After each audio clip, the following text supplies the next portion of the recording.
So you've seen the tier list and you've heard the debates.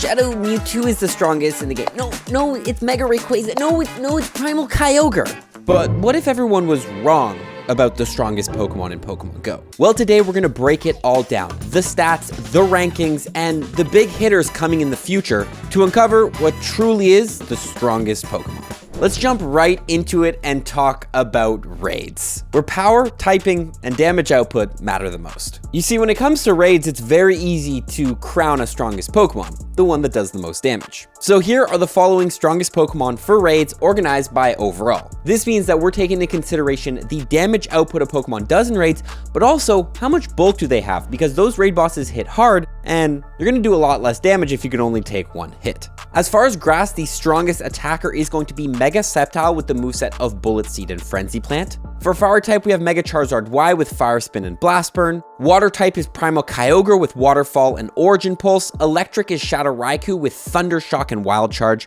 Bug is Mega Heracross with Struggle Bug and Mega Horn. Poison is Mega Beedrill with Poison Jab and Sludge Bomb. Flying is Mega Rayquaza with Air Slash and Dragon Ascent. Dragon is also Mega Rayquaza with Dragon Tail and Breaking Swipe.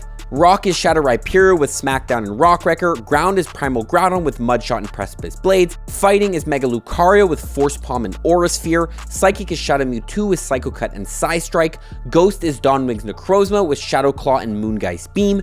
Dark is Mega Tyranitar with Bite and Brutal Swing. Fairy is Mega Gardevoir with Charm and Dazzling Gleam. Ice is White Kyurem with Ice Fang and Ice Burn. And Steel is Duskmane Necrozma with Metal Claw and Stun Seal Strike. You see, the best Pokemon to take down every single raid boss is going to change depending on what type that raid boss is weak to and what moves that raid boss knows. A grass type Pokemon like Mega Sceptile might be perfect for taking on a Primal Kyogre, but you really don't want to use a Mega Charizard Y against it. But you see, these top Pokemon don't actually tell the full story, because there's another thing that we need to talk about: consistency.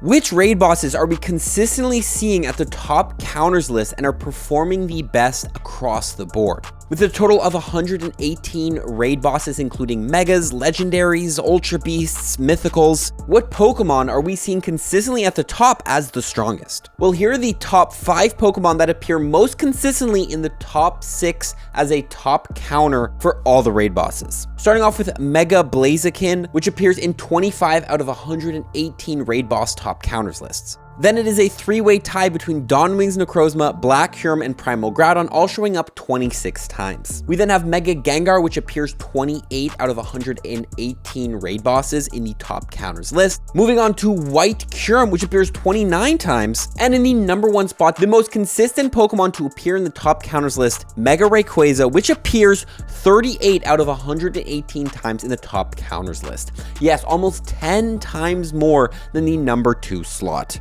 These Pokemon are not just strong, these Pokemon are versatile, and that is a huge important factor to note when taking a look at what the strongest Pokemon could be. But you see, as I mentioned, not every single Pokemon is released yet in Pokemon Go, and the future could change everything. Here are the unreleased Pokemon in Pokemon Go that could be monsters as raid attackers. Starting off with Mega Mewtwo Y, of course, with a base attack of 388, insane damage as a Psychic-type attacker. Ultra Necrozma is also not in Pokemon Go with a base attack of 337. You can also learn the move Prismatic Laser, which could make this Pokemon insanely strong. Crown Zacian, which is coming out very, very soon during GoFest this summer, base attack of 332, and legacy move of Behemoth Blade. This thing could outclass Duskmane Necrozma as a top steel type. Shadow Rider Calyrex has a base attack of 324 and can learn the legacy move Astral Barrage. This move could outclass things like Dawnwing's Necrozma as the top ghost type attacker if its move is given insane stats. Koraidon and Miraidon, the Gen 9 flagship legendaries, also can learn Collision Course and Electro Drift, making them potential to have huge stab damage in their categories. Finally, Stellar Terapagos, which is not the highest Pokemon stat-wise, but has really, really good neutral damage and could make for a top generalist, showing up in many, many top counters lists. Some Pokemon also could be meta if they got the right moves. Things like Tapu Lele, which right now is pretty underwhelming as a fairy type, but if it's given the fast move Charm, its DPS could jump to 17.93, putting it among the top fairy type attackers. Tapu Koko also, if it ever gets Fairy Wind, could also get the same treatment. Sometimes it's not the Pokemon holding itself back, it's actually Scolply and the moves they give to each Pokemon. So hopefully we do end up seeing some move updates in which some of these Pokemon can claim their spot at the top as the strongest. But now let's switch gears, because in PvP, being the strongest is more complicated than ever. There's a lot of different factors that consider what a strong Pokemon in PvP is. You have to look at the league. Are you looking at the Great League, Ultra League, or the Master League, which all of them have their own CP caps and regulations? What role is the Pokemon taking it? Is it your lead Pokemon? Is it a Pokemon in the back or the middle or a closer? Is it meant to spam and burn shields? We also see buffs and nerfs in PvP every single 3 months. We see meta shifts and different team compositions becoming more popular and less popular. So we can't really break down one best Pokemon, but what we can do is break down the best Pokemon for each league. Oh, guys, real quick, the POKEDAXI merch is only available for a few more days and then it's gone forever. We got any size you want available, and there's the 2 sick colorways of the black or the beige. Let me know which one you like the most. And look, I'll save you time from checking the site for the price. They're 35 USD each, but remember, it's a pre-order, so once it's gone forever. Last day to buy is May 3rd. Don't miss out. Hit the link in the description to grab yours now. Back to the video. Jumping in the Great League, it's all about efficiency, bulk, and coverage. Some top generalist Pokemon right now are Clodsire, which has great coverage and is solid bulk, as well as Mandibuzz, which is oppressive flying type Pokemon. Some of the best leads are things like Shadow Jumpluff, which have really good spam and coverage, or things like Primeape, which are fast and flexible. Some of the top closers are things like Shadow Electivire, which is an absolute nuke town when shields are down. If you get the reference, you get it. Registeel is also very strong because it is a bulky Pokemon with hard-hitting charge moves. In the Ultra League, where the CP cap is 2,500, it's very similar to the Great League. Some top generalists are things like Corviknight, which are great versus fighters and grass types. We have Lapras and Shadow Lapras, which is a tanky water type Pokemon, and Tinkaton, a new release, really good against fairy and dark types. In the lead, you see things like Grumpig, which are performing exceptionally well right now, and Primeape, again, which is a fast and flexible Pokemon. Finally, as closers, you have Feraligatr, which that thing is an absolute nightmare and is so spammy, and Talonflame, which can be deadly with proper energy management. Finally, in the Master League, where there's no CP cap, it's all about stat product, raw power, and just legendary matchups. Some of the best generalists are things like Origin Form Palkia, which is just very, very oppressive with its fast move damage, Black Kyurem, which has just insanely strong moves and stats, and Zygarde Complete Form, which is one of the tankiest Pokemon to ever touch the Master League. As far as closers, you'll see things like Xerneas and Ho-Oh, and for safe swaps, things like Tapu Lele and Duskmane Necrozma. So in PvP, asking for what the best Pokemon is misses the point. It's about what Pokemon fits best in what role, and what will lead to the best matchups overall and the most consistent wins. Remember, the top Pokemon in PvP change every 3 months because of buffs and nerfs, so subscribe here to the channel to know when that is. Now, as people talk about what the best Pokemon is, everybody always misses one battle category in Pokemon Go: Team Go Rocket. And when it comes to Team Go Rocket, it's all about fast move damage. Now, similar to PvP, the best Pokemon change every single 3-ish months because the Team Go Rocket grunt rotation changes every 3 months, in which you'll be battling different Pokemon in the lineups. But what's important to know is that it's all about fast move damage. Going up against things like normal grunts, you want to use Pokemon with counter, which is the best fighting fast move. Things like Machamp, Blaziken, Conkeldurr are all able to counter down those normal type Pokemon as quick as possible,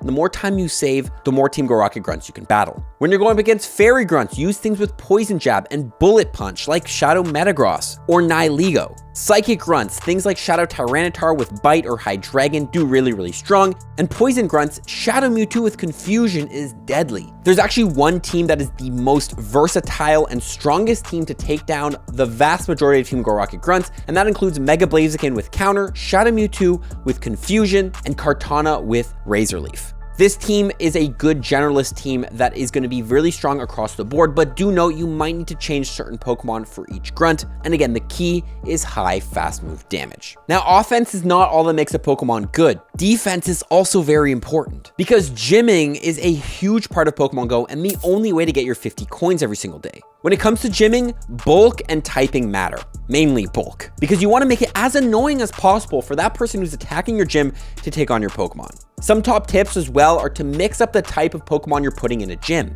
The top 5 gymming Pokemon in Pokemon Go are Metagross, which is a great defensive typing and annoying Pokemon to take on, Slacking, which has an extremely high CP and stats, Snorlax, which has a good CP, HP, and great moveset, Chansey, which is an absolute tank of a Pokemon, super annoying to take down, and has good coverage moves. But the queen of it all is Blissey, with a really strong high CP, really high HP, good coverage moves. This thing is annoying to take down every time you see it in a gym. Some top strategies the top players use to take these strong Pokemon to the max is to put in a variety of Pokemon. If there's a one Pokemon weak to fighting in the gym, drop in a Pokemon that does well against fighting, and that's going to make it extra annoying for the person attacking. Also, when you're low CP, Golden Raz those bad boys. So circling back, we have to have an answer, right? What is the strongest Pokemon in Pokemon Go? And you might expect me to say Mega Rayquaza because of how often it shows up on a top counter list, or Primal Kyogre or Shadow Mewtwo because of its sheer DPS. And while those are titans in their own categories, the real answer is